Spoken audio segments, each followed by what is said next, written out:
At least here we can see if we're being laggy or not. Okay, so your Wi-Fi to the computer that is broadcasting this is better now. Yes. And the bandwidth should be better now. So hopefully it is better now. So we will start by saying hi. I'm Cherie. I'm Chris. And we're hungry. And we're hungry. So for the last 5 weeks-ish, just short of 5 weeks, we've been in Jacksonville after our Sanford and St. John's cruise. And we've been at a dock where we have not been allowed to grill on our own boat. They have restrictions on it there. So we're excited. Fire marshal, I think. We're excited tonight to finally be able to grill again. But we have a couple of milestones that we wanted to share with you. And sorry, the sun is just the sun. It's just going to have to be.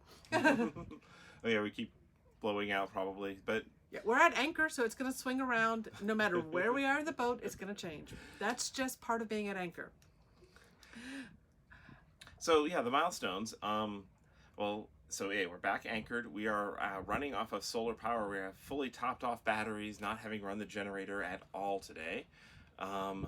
We have more ventilation in the boat than we have ever had. That's another big improvement. Yeah, so we had screen doors made. We have all 1,440 watts of solar permanently installed. Well, as permanent as they're going to get. Well, yeah, they can still come down if we need to. Hurricane, but yes. And yeah, it just feels good that and this was almost our longest cruising day ever. We did a 44 nautical miles today. Yes. Which is a long day for us. So yeah, we've had a long cruising day. We are hungry. And so what we wanted to share with you this evening is one of our quick prep but healthy meals. And I was planning to show you like the whole prep, but apparently we can't because someone can't figure out Wi-Fi. We could try and see how this other channel works. I switched to 2.4 thinking that might give us better range, but 5 was actually working up there better before, so we could it might drop off for a few minutes while we go upstairs and show off getting food, but I don't know. Or we can just keep the camera down here. So anyway, we are going to be making fish packets this evening on the grill. And this is a quick, easy, and healthy meal that has minimal cleanup, and that's kind of an important thing. It's great for RV boondocking. It's great for being at anchor and having your grill able to be used. So let's get started. Let's get some ingredients. Yes. Okay, so there's also the beer fridge upstairs. We need to hit that as well. Well, you do. Well, yeah. There's cider in there. So we're going to go back up on the fly bridge. We're going to show you our Dometic freezer up there where we store our Costco provisioning. And then we're going to come back down in here, and the sun will not be behind me because I'll be in the kitchen. And people always ask us if we'd like to go fishing. This is how we go fishing. We'll demonstrate in the cooler.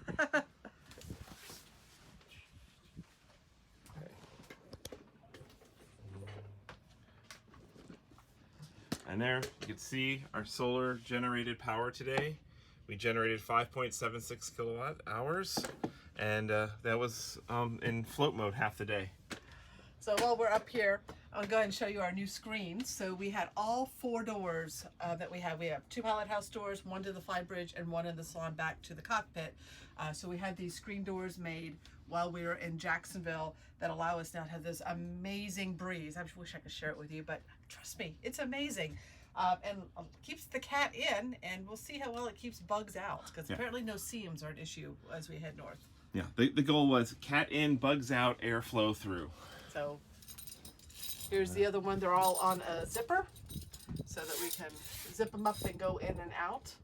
We tried to do magnetic, but we just couldn't find the right balance between strength that was easy for us to get in and out, but would yet keep the cat in, because cats are mischievous. Look at her. She's plotting her escape already. Ooh. Wow. Total eclipse. I will just stay here and see if we can... Okay. Oh, and the solar panels right there. Yes, so above me we have 4 solar panels. Each are 360 watts for a total of 440. So we had a metal fabricator out who is very skilled with doing solar mounts for marine, and redid all of the back stainless to create us a really good mounting system. And yes, the arch can still come down for getting over under low clearance bridges, and panels can come down in case we need to remove them for our name store. Yeah. So. Yeah, so we're very backlit. I'll just let you get the food. Oh, yeah. Okay. Yeah. Okay. We'll get That's the whole get the point of cooler. coming up here. Okay. Yes. Hopefully this isn't dropping out. There. All right, so this is our Dometic CFX 100 freezer. It runs a 12 volt, 24 volt, and 110.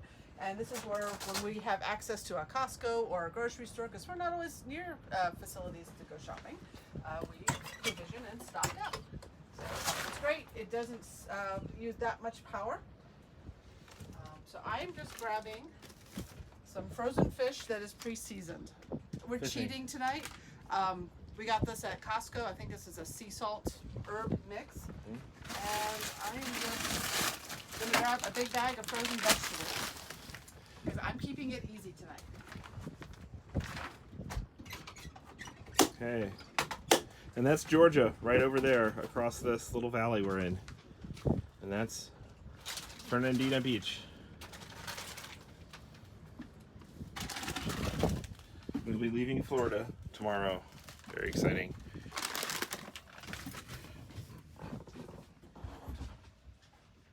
Okay. Hopefully we didn't drop too many frames on that.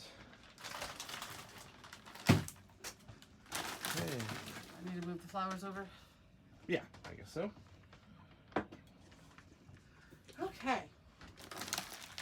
You have the grill going. I'll get the grill started. I'm going to set the tripod up so I can keep a focus on you setting this up, and I'll start heating the grill. I need to grab the laptop so I can see if anyone has questions. Okay. Sometimes it would be nice to have a third person on board to work as a production assistant for these sort of things. There we go. Now, I get the magic grill lighter. Magma grills, the built-in electric igniters, don't last in salt water. All right, so Chris just showed you a shot of Georgia, and that's one of the other milestones for us.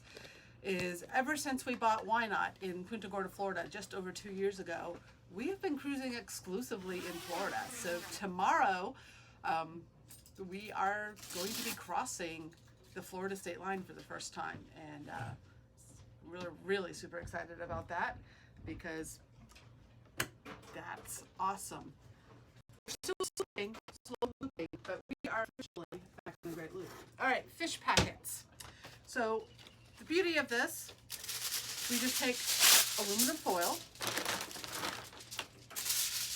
and do 2 pieces. So there's 2 meals we're prepping. And we've done this buffet style with a whole group of people where I'll just put out a variety of vegetables, pieces of fish, and different seasonings. So you want some liquids because we're basically going to be folding up the aluminum foil and it's going to be steaming the fish and the vegetables inside the foil when we put it on the grill.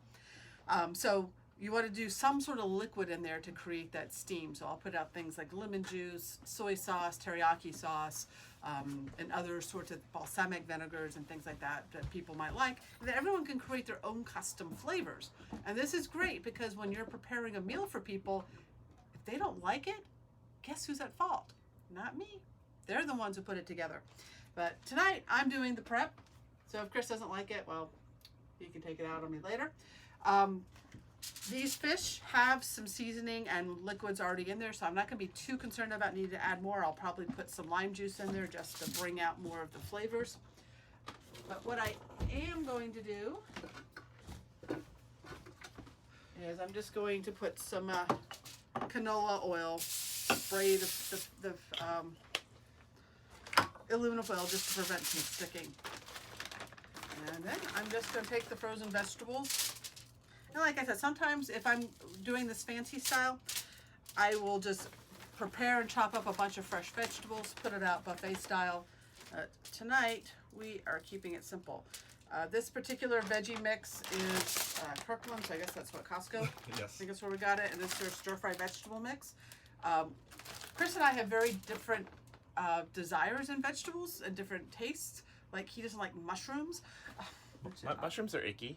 And I do. This one has mushrooms in it, so I'm going to have to pick the mushrooms out for I'll him. pick them out after you cook them. Well, But out he'll of my complain packet. about it. So this is going to be Chris's packet with a whole bunch of veggies. But And other than that, I like basically every other vegetable, I think. Yeah. And we're just going to cut the fishy out.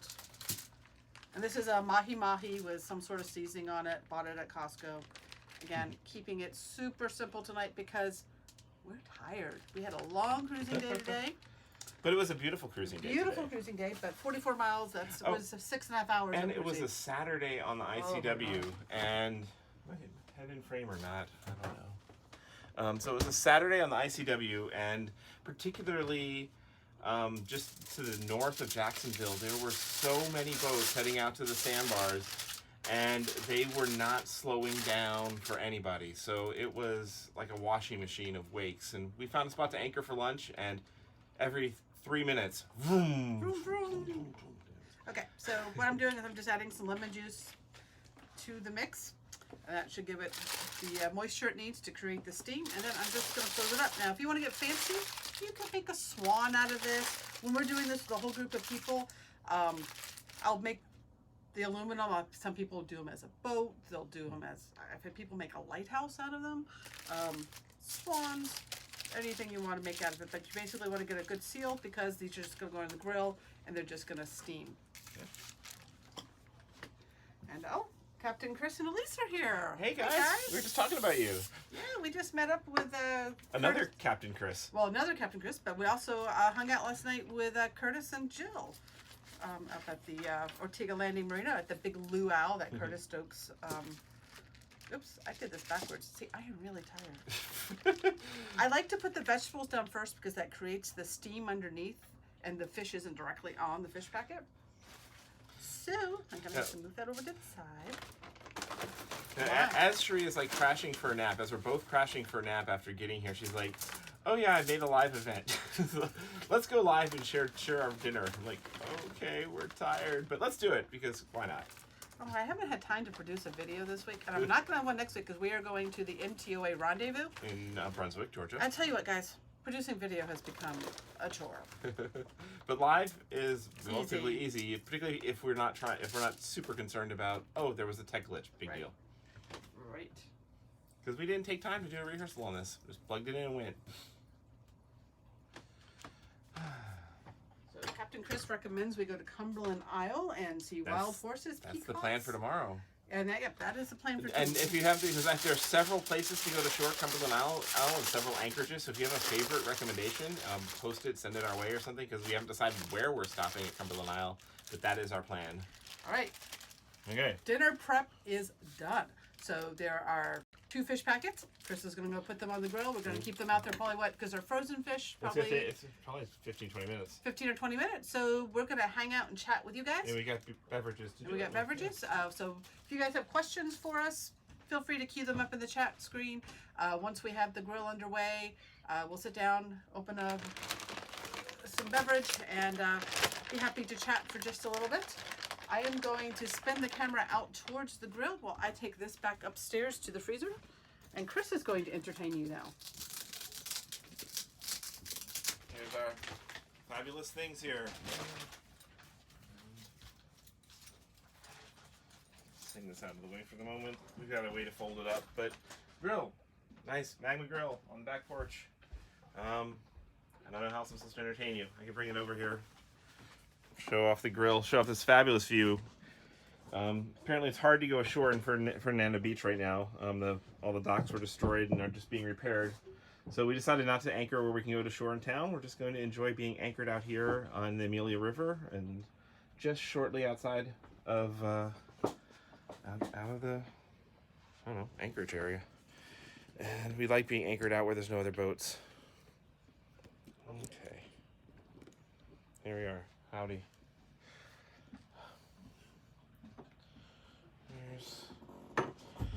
Cherie, I'm assuming you are down for having some German blackcurrant cider? Sure. Okay.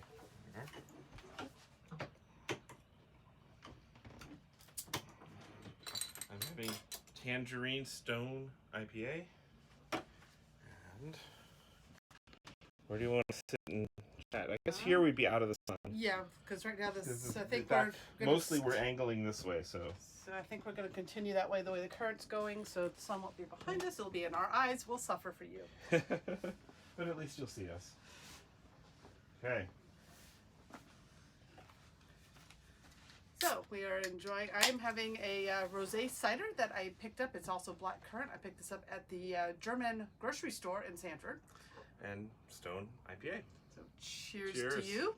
Thank you for joining in. It is good to be back on the water. Mm-hmm. Although, well, we're always on the water. Well, that's true. It's good to be swinging at anchor. Yes, Bob and Dennis noticed our Sanford chair, which is in the corner of our living room. We love that chair. So Captain Chris and Elise say they love the south end of Cumberland Island by the Ranger Dock and take the tour. Okay, that makes me. We'll have a short morning tomorrow because I think that's only another 7 miles from where we anchored tonight. But hey, we could always go there in the morning. Yeah. Go to the tour. Do the tour and then go to that second anchorage and get a little closer because the MTOA thing starts on Monday. Yeah. And your parents are coming to meet us there to stay on board the first night. So yes, but we got to figure out exactly how we want to get behind Jekyll Island because the tides are at the most inopportune time. Boating, planning boating trips, you have all these other things to take into consideration that you don't have when you're RVing. We have a Prost from Sabine and Eckert. Hey, Mr. Eckert's there, our Sanford awesome friends. We enjoyed many German beverages with in Sanford. Oh gosh. How many people we got here? 88 people hanging out for dinner with us. I should have watched the time. Okay, I'll set you should a little timer. Keep an eye on how this thing is going. Watch out for submarines. Yes, we will be going through St. Mary's. Yeah. We can actually see the inlet with binoculars from because this is lowlands. It's open up enough that I was looking and watching for submarines, watching for other ships going through. A little Independence, American Cruise Line Independence, a small cruise ship is actually pulled in just in front of us for a port of call in Ferdinand Beach. So one of these small boutique river cruises where they charge, their St. John's River cruise was 1 week for $3,000 stateroom. Oh really? You went and looked it up? Yeah. And they go only as far as Lake George. Like they're missing the best part of the Sanford River cruise. I know. We had some YouTube followers who were at Ortega Landing with us and they decided to take their boat south of the Shands Bridge because they used to have a sailing vessel that couldn't make the clearance, so now they have a trawler. And they went just as far as Palatka, and they kept back and said, "Yeah, it just all looks the same." It's like, yeah, you have to get south of Lake George for it to really embrace the beauty of what the St. John's River is. There's nice side creeks. Oh yeah. In the northern part, Sisters Creek or Seven Sisters. We're Sisters Creeks this morning. Yes. I'm getting my sisters mixed up. You're getting your sister. You haven't had much sleep today. We did get up very early today to set sail. What is the MTOA? Donna asks, and it is the Turtle Club. It is the Marine. It used to be the Marine Trader Owners Association, which is a specific brand of trawler. Then they expanded to being the Marine Trawler Owner Association, and trawlers go slow boats, so most of them cannot get up on plane. They always can cruise at usually 7 to 9 knots is about their max. 7 or slower usually, but yes. Today they were all cooking it going 10, riding the flood out. Yes. Yeah. But yeah, so it's a trawler association. Their mascot is the turtle. They have a lot of people up and down the East Coast, and then some on the West Coast as well. And they have various local and national get-togethers. And so we're going to the big national rendezvous, which we did last year as well. Yeah, well, then they did a southern and a northern rendezvous. Right. This time they're splitting the difference and just doing one rendezvous. But we started looking at trawlers when we were looking for a boat, and we ended up in a Go Fast motor yacht. But they still love us, and they still, well, we hope they love us, but they still accept us. Yeah, they're accepting of anyone who feels called to the MTOA, even if you don't have a trawler. And we drive our Bayliner as if it was a trawler. We really like going 6-7 knots. It's our preferred speed. 7-8 knots, actually. Well, 6, 7, 8, yeah. I mean, it depends on where the current is against you or not. But every 3 hours, because we do have Go Fast engines, we have Cummins 370s with turbocharger. So every about 3 hours, we do try to find a nice open spot of water without little boats that we can upset, and get up on plane and for about 5 or 10 minutes and just really just blow things out. Especially now that we just rebuilt our turbo engines, I want to maintain them. It's really interesting how many people don't pay attention to how much disruption their wakes can cause.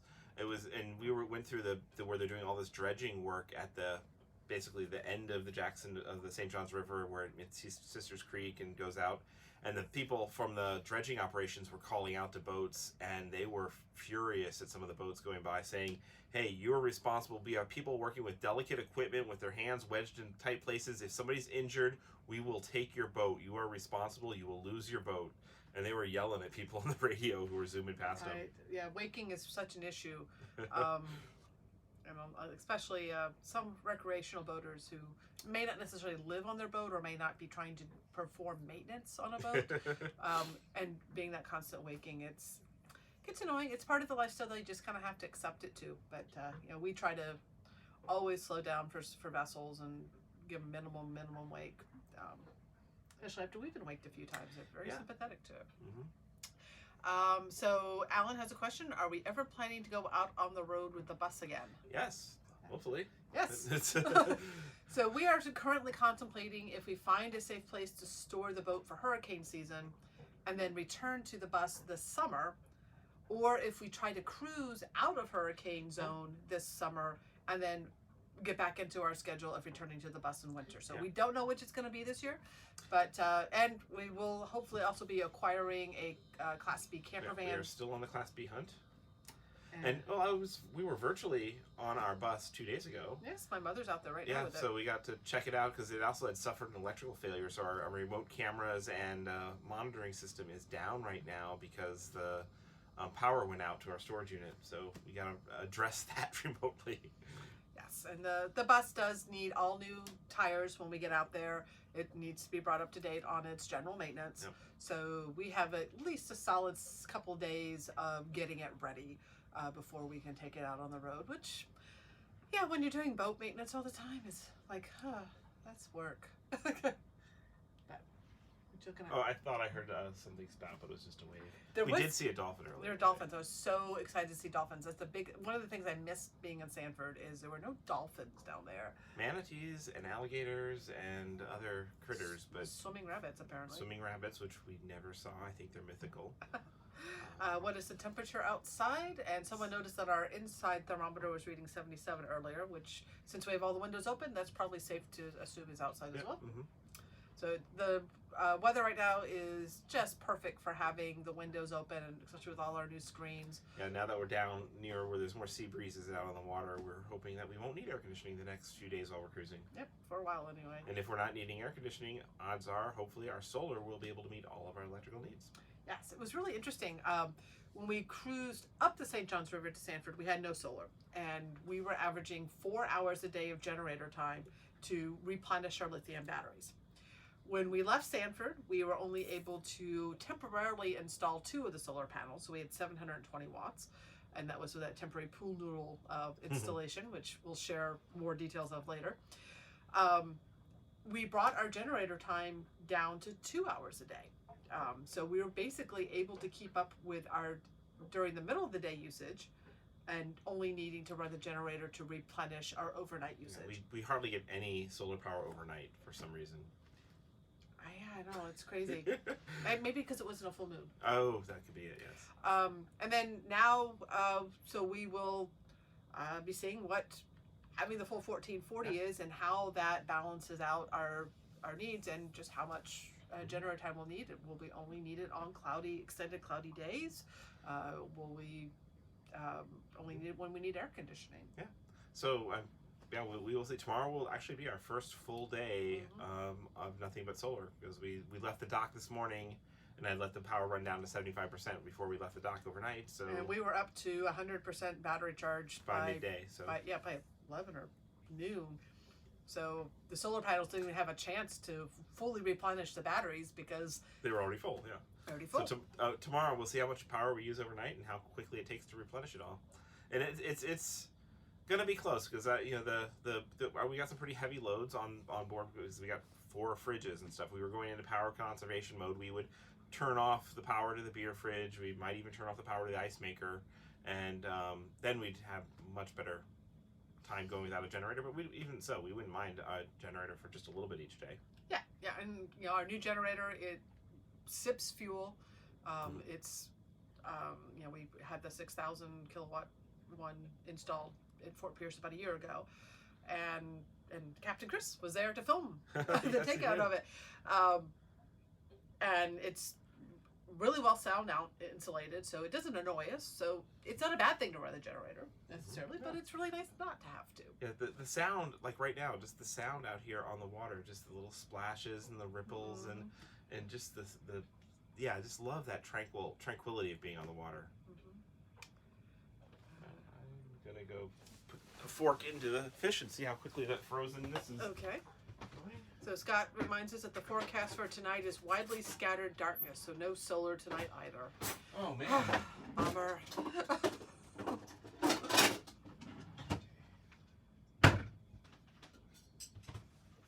So we have audio level is way low. Is anyone else having an audio issue? I bring the camera a little bit It could closer. just be that the camera is too far away. There we go.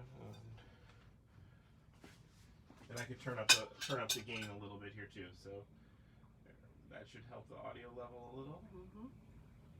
Cool. So Chris is going out to check the fish to see how it's doing. Tom would like to know, do we ever attempt to run on one engine? The only time we did that is when we hit a submerged channel marker and knocked a strut off, and so then we ran on one engine. In practice, we don't. We know some people who do. The research that we've done, it doesn't show there's really that much of an advantage over it, and that you're keeping your engine hours out of whack and your maintenance schedule's out of whack.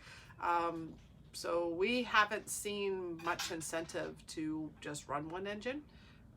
That would be a good question to ask Captain Chris. Maybe Captain Chris can chime in on that. We should sometimes do a video cast with Captain Chris. Yeah, we should do a joint broadcast. So in case you don't know who Captain Chris is, he was, we did the in-person training classes with him before we got our boat. And awesome, and then we've become friends after that. Let's see. Michael says we guys should really cruise up to Maine for the summer. And one summer we probably will, not this summer. We are really, really enjoying a slow pace of life.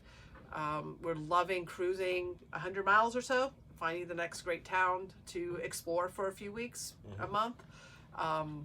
So that's why we'll be making the decision if we want to store somewhere for hurricane season in a known hurricane hole, or continue. Yeah, or maybe they'll just cancel hurricane season. I think That it would had be bad nice. ratings last year, so I mean the networks might just say, hey, no more hurricanes. That'd be great. Snowing in Illinois. So see, God, winter. Crap. And I apologize for this, the spotlight that's shining on us. Our lighting designer is not doing such a great job with the sun. Well, that's one of the things of being at anchor is you're at anchor. You're swinging around a hook. You're subject to the tides and the currents and the wind, and you can't control where the sun is. So you just kind of have to go with it. Mel and Angie says, come on up to Jekyll Island and St. Simons Island and meet up. So we're actually heading to Brunswick, Yeah, which is where the MTOA rendezvous is. So we've taken out a monthly reservation there because it was almost as cheap as doing it just for the week. And so we're going to be exploring Jekyll Island by land, and we're going to be going behind it on Monday as we go into Brunswick, and we might go back by boat as well. So yeah, we're drop us a line because we're going to be in Jekyll. We'll be in the area. Yep, Brunswick is right across the bridge. So we're looking forward to the MTOA rendezvous, and then after it's done, we've been this last week in boat project mode. We changed our impeller for the first time. Yeah, Captain Chris would be proud. It was. Yes, I want to say Captain Chris though. Changing an impeller on the bench in your classroom was a million times easier than doing it on our own engine. And the impellers that the Cummins 370 use are huge impellers that take a lot of effort, a lot more effort than the small ones in the class. But it was, got one of them changed. We still got the hard one to do because that one I have to actually take not just the fuel line off, we actually have to take the fuel cooler off because Cummins didn't actually think through the engineering of how these should be surfaced. Or maybe they did think through it. It's like, we should keep Cummins mechanics employed. That actually could be it. It's like, how can we add an extra hour of labor to this otherwise simple task? Let's just have this hose go right across. But we did it. We did it. We have thank you, Cindy. Just sent us a $10. I always forget we have the super chat turned on. Yes, super chat makes us do a happy dance. So here's to Cindy. Thank you, Cindy. She says, "Love you guys. You may be tired and hungry, but you look great and very relaxed. Have a cheap bottle of wine on me. I hope to meet you in person one day." Fabulous. Well, thank you, Cindy. We hope to so as well. And by our budget, $10 is a nice bottle of wine. That's our level.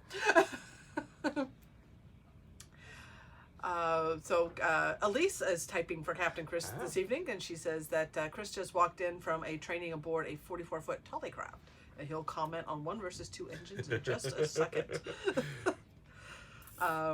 Matthew says, "Will we ever come up to the Great Lakes to Lake Erie?" There's one of the possible Great Loop paths. Yeah. There's once we get up to the Great Lakes, there's all sorts of different routes to which lakes and which Canadian canals and which shortcuts, and we might eventually do them all. So at some point we'll probably cruise through Lake Erie. Yeah, so the more we think about our preferred pace and all the amazing places to explore, first we thought this we're going to do the Great Loop in 2 or 3 years. We're going to, most loopers do it in a year. We're going to be 2 or 3 years. And then we're like, wait a minute. There's so much to see. Oh my gosh. And here we are. We're 730 miles of the loop completed in 2 years. There's 6,000 miles if we just stick to the loop. We've already done 1 major side trip. That's going down to Sanford on the St. John's River. Yeah. And that's amazing and memorable. So, yeah, we're going to be distracted a lot. And there's a lot to see. There's a lot to see. A lot to do. And, you get to places, there's so many fabulous cities that are accessible by boat and would be fabulous to stay. That would not be easy to stay in for a long period of time otherwise, like Washington D.C. or New York City. You could just anchor out there or find a marina that is cheaper than getting an apartment in the area. Yeah. So I think that we are falling into, we're more identifying as, we've always identified as nomads. I mean, that's what we are. We're 13 years into full-time travel by RV and now boat. And we're finding we're cruisers is more the lifestyle that we fit into, who happen to be generally following the Great Loop. Mm-hmm. And we're good with that. I mean, who cares about labels?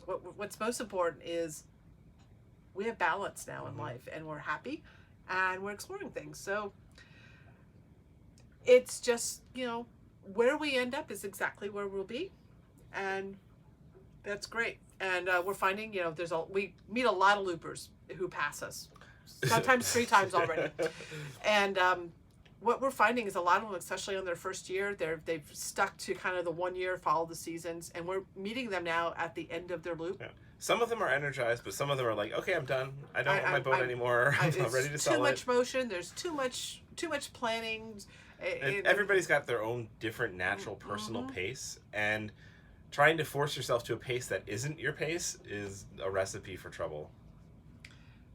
Ron says, "What criterion do you use to select ports?" So at the pace of cruising, it really does come down to next. Yeah. So we've been hitting basically every cool little city and town as we've been working our way up the coast. And so the things we look at is there a port? I mean, that's an important criteria. Yeah. What are the options for staying there? Is there cool stuff to do right in the area? Is there good internet? That's really super important. Mm-hmm. And just, do we feel called there? Yeah. I think, are there midges will be one of the criteria in the future. I don't know, because then we would have ruled out Sanford. And that was Sanford was worth the midges. For a while. After 4 months of them, they got midgeable. Yes. And now it's midge season, and it wasn't midge season when we were there. I'm hearing stories from up there now. Yes. Richard says, with your experience, what are the downfalls of living on a boat? Sinking. There's always the risk. We don't have any experience with that yet, but that would be a bad thing. Let's not have that experience. Yes. But everything you hear about boating being expensive, more maintenance, is true. There's a lot more projects on a boat than in an RV or a house, and Yeah, for better. Yeah, they're not necessarily unpleasant. Some of them are kind of fun, but there's a lot more to do, and then there's a lot more planning that goes into planning your travel days too. Right. So. You can, in an RV, you just drive. If it's rainy, okay, maybe that's not so fun. Maybe you sit it out. But you're not so much in boating. You are very much need to be in tune with the weather, the tides, the winds, because all these things can impact if you can even get someplace. Never mind if you survive. So much of your travels, you do have to, it's more carefree in some ways as far as scheduling, because you don't want to schedule because of the weather. Yeah. But we tell people, like, his parents are meeting us on Monday in Brunswick, and it was like, hey, well, right now the weather's looking great and this looks likely, but please know that we're going to check in with you on Monday afternoon as we're coming in, and you might need to reroute your schedule, because so much can happen in boating. And the one thing we learned from Chris and Elise during their classes is when you're trying to rendezvous with people in your route, you can either give them a place or a time, but not both. Yes, definitely not both.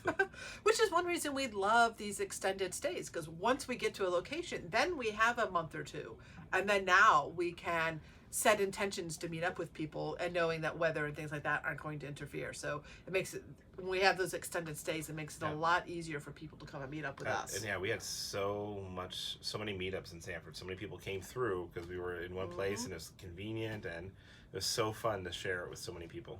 Really was. Yes. I'm gonna check on this Time to go frozen check the fish. Here, I'm gonna turn the camera so you can see him check on the fish. Sunset's getting prettier and prettier.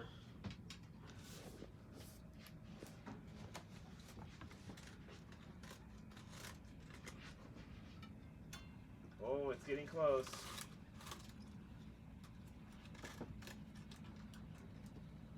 Oh, yeah.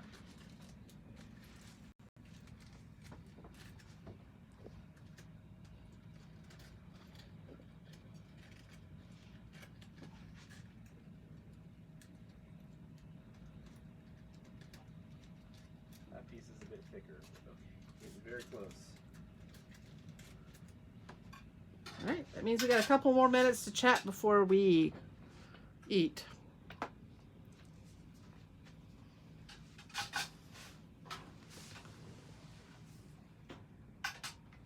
Probably like just 2 or 3 more minutes. All right, so Sandra asked, how often do we fuel our boat? So we have a 440 gallons on board, and we burn about 2 gallons, no, sorry, we get to about 2 miles to the gallon. It sounds horrible, but that's 20 minutes of cruising. So we need to refuel. We consider our range. We don't like to go much below half, because we always like to make sure we have plenty of fuel. And so we fuel up every 300 to 400 miles. Which can be months and months and months. That might be every month if we're doing, well, we haven't done that many miles in a month. So far, it's been about twice a year. But if we decide to go faster, then we'll fuel more often. So yes, it's a big, when you're filling up, we are typically filling up about 250 gallons at a time, and at $3 a gallon, it's a $600 or $700 fuel bill. Yep. It hurts, but you're only doing it a couple times a year. It spreads out. I mean, our average monthly fuel bill is under $100 a month. I mean, you can't complain about that too much.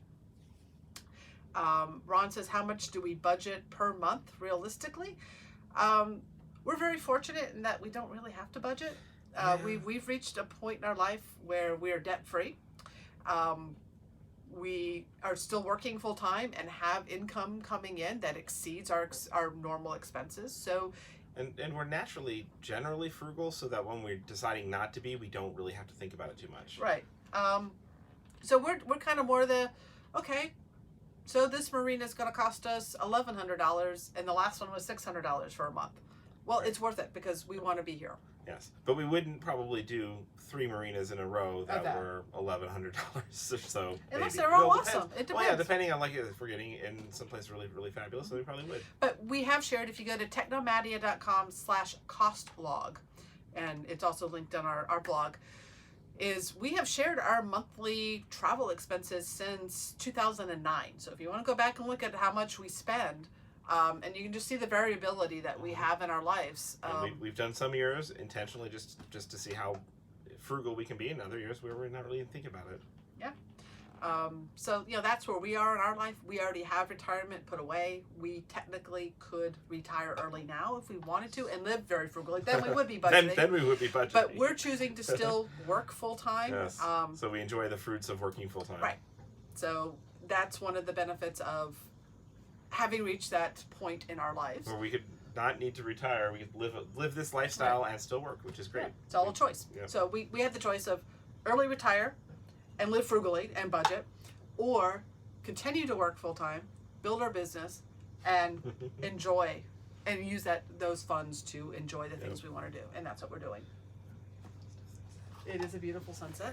Let's see. So I had fish and sunset. We have some dinner invitations when we get to Connecticut and New York. It'll be a while before we're up there, but thank you. Please just do reach out when you see us coming that way, because I guarantee you I will not remember your name or anything like that from here. Bob and Dennis, it's 41 degrees, so it's warming up.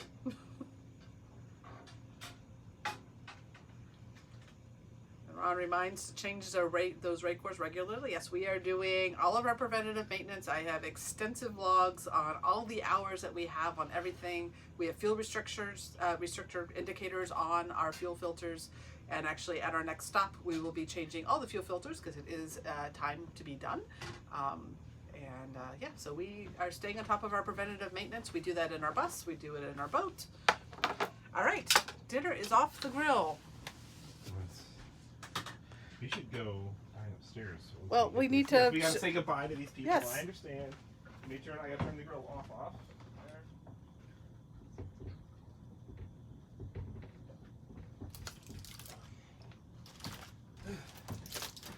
So, opening up the fish packets. They are still steaming, and that's our dinner tonight. Yum. And like I said, super simple and easy to do. And if you're feeding a group of people, just kind of prepare a whole bunch of ingredients that people might want to put into their fish packet and seasonings and let them make their own. Takes the responsibility off of making sure everyone's happy. Okay, any final questions, or are we going to go eat? That is it. We are going to go eat. Thank you for joining in. Thank you for coming and celebrating this milestone of being back officially on the loop, about to cross our first state line. Our first. That's exciting. And we're looking forward to the big "Welcome to Georgia" sign as we cross. There better be a like a welcome center with and dolphins that jump. Yeah, so and submarines that will shoot off fireworks. Yes. Anyways, thank you guys. We will catch you next time. Final little peek at the sunset here.